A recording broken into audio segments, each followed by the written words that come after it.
All right, guys, week 2 of the NFL has given us some thrillers, including a wild overtime finish for the Cowboys and Giants. And we've still got lots more football left to play. A Super Bowl rematch is underway in Kansas City right now. And of course, it's a good time to be a football fan. And ABC News contributor and Sirius XM radio host Mike Muse is here with me. It's the Mike and Ike Show back here on a Sunday. We are back. Mike, we were just talking about this in the break. I haven't seen a football game this thrilling in so long. This Cowboys-Giants game was ridiculous. I mean, we're talking about 3 touchdowns in the fourth quarter, obviously going down to the final seconds in overtime. We thought Russell Wilson was cooked. He came back throwing for almost 500 touchdowns, a bunch of touchdowns, passes. What are we doing right now? What's happening in the NFL with the Giants and the Cowboys? Sounds like your heart is racing just as much as my heart is racing. I could not contain myself watching that football game.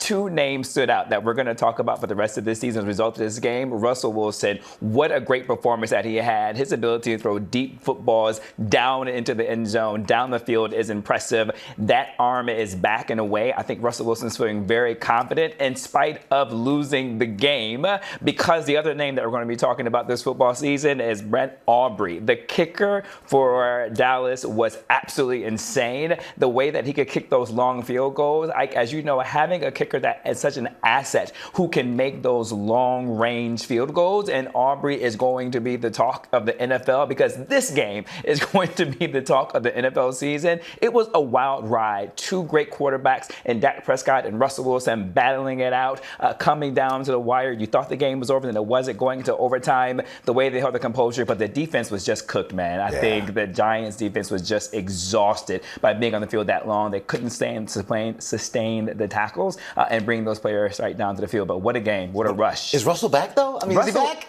Listen, Russell is back. I have not been excited for Russell Wilson in such a very long time. I've always respected him, but I definitely think that he's back. I think the Giants is going to work really well for him. I think he's only going to improve yesterday. This game was a confidence boost for him. If you're a Giants fan, you should be really pleased in what Russell Wilson did today, even though Giants came up short. All right, we got a game going on right now. I mean, come on. It is football Sunday, baby. Right? This is what football is made for. A Super Bowl rematch right now. All right, it's happening in Kansas City. The Chiefs are taking on Jalen Hurts and the Eagles right now. Apparently, the Eagles are up 7-3. So what do you think the keys are for the game for both teams? First of all, fly, Eagles, fly.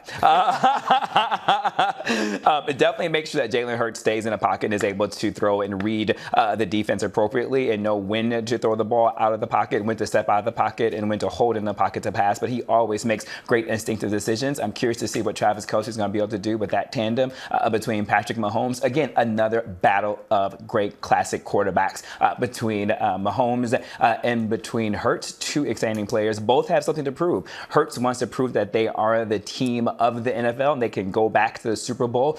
Mahomes is trying to prove that their win last year was a fluke and really getting back. And so these 2 teams are both playing with a chip on their shoulders, but a chip for different reasons. Ooh, I like that. A chip for different reasons. All right, we're at the pros. Let's take it down a notch to college, right? Let's go. We just got the new list of top 25 teams, right? Yes. I mean, look, Notre Dame, they're opening the season at 0-2. They haven't beaten anybody yet. No. They're still hanging on at number 24. So what's going on with that? How can they still be ranked without a win? Listen, I just think they're giving Notre Dame too much attention and the privilege of them being Notre Dame. I am still upset that Notre Dame is not in a conference, right? Like, they have that ability to select their games and select their schedules and to really gamify what they need to get into the 12-team playoff system while sitting comfortably outside of the conference. Notre Dame joined a conference. The challenge then with them is that if they continue to lose to high-quality opponents, because they're not in a conference, that gamification is going to backfire on them because they won't be able to have a proof point with the conference championship if they happen to be on the bubble. But I definitely think they're going to fall out of the rankings altogether. Georgia is having a whimsical ride with this AP rankings. They're up and they're down. They're up and they're down. But yesterday they had a really great showing against Tennessee. And as we called it here yesterday, like I said, that Georgia was going to win by 3 points. And exactly they won by 3 points. You did. Your boy's good, Ike. Your boy is good. Clemson is out as well, out of the top 25 altogether. And so we did see some rankings, but more or less we saw everybody kind of held. What an upset, though, by Georgia Tech, though, too. That was an interesting game. That was such an upset. All right, college football. All right, we did the pros. We did college football. Yeah. Netflix bringing us a fight. on. Terrence Crawford, Canelo Alvarez. I mean, Crawford going up 2 weight classes, taking down the man. Yeah. What happened? Yeah, listen, I actually wrote the title an historic feat down, so I give Terrence Crawford his props. Terrence Crawford, Ike, in America, is the first male fighter of the 4-belt era to be the undisputed champion in 3 weight classes. Ooh. Are you kidding me? Ooh. Let's go, That's bud. That's a shoulder off.